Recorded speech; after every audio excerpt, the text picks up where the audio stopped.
यादों का गलियारा।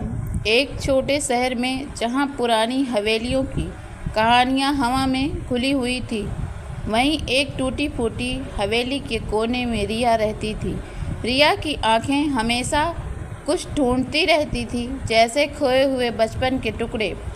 उसके लिए जीवन एक बेरंग तस्वीर थी, जिसमें सिर्फ उदासी के धब्बे थे।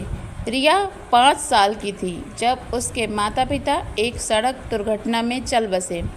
उनके जाने के बाद रिया को उनकी दादी ने पाला। दादी का प्यार और ममता रिया की टूटी हुई दुनिया में रोशनी का इकलौता जरिया था।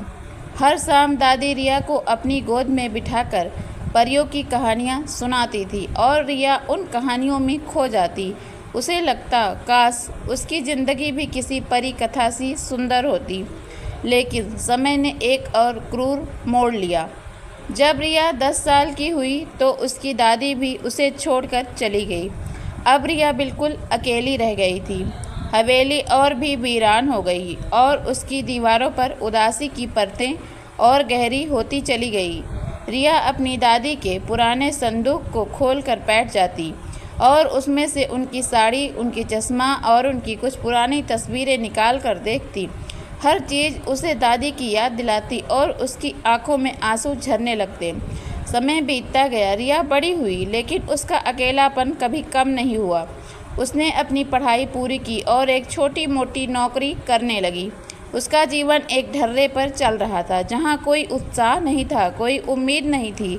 एक दिन जब वह अपनी पुरानी हवेली में बैठी थी, उसकी नज़र एक पुरानी डायरी पर पड़ी। यह उसकी दादी की डायरी थी। रिया ने कभी इसे खोला नहीं था।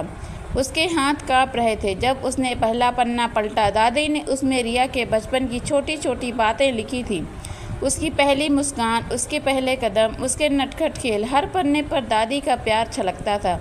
रिया पढ़ती गई और उसकी आंखों से आंसू बहते गए, लेकिन इस बार ये आंसू उदासी के नहीं बल्कि प्यार और यादों के थे। डायरी के आखिरी पन्ने पर दादी ने लिखा था, मेरी प्यारी रिया, मैं जानती हूँ तुम अकेली हो, लेकिन याद रखना मेरा प्यार हमेशा तुम्हारे साथ है। यह जीवन एक सुंदर यात्रा है, इसे जियो, मुस्कुराओ और दूसरों को भी खुशियाँ दो। और मैं तुम्हें कभी नहीं छोड़ूंगी, मैं हमेशा तुम्हारे दिल में रहूंगी। इन शब्दों को पढ़कर रिया को महसूस हुआ कि दादी सचमुच उसके साथ है। उसने महसूस किया कि प्यार कभी मरता नहीं है, यह बस अपना रूप बदल लेता है। उस दिन रिया ने अपनी ज़िंदगी को एक नया मौका देने का फैसला किया। उसने हवेली की साफ सफाई की, उसे रंगीन फूलों से सजाया और वहाँ एक छोटा सा बच्चों का स्कूल खोला। अब हवेली में बच्चों की हंसी गूंजती थी। रिया उन बच्चों में अपनी दादी की मुस्कान देखती थी। उसने अपनी दादी के प्यार को दूसरों में बांटना शुरू किया।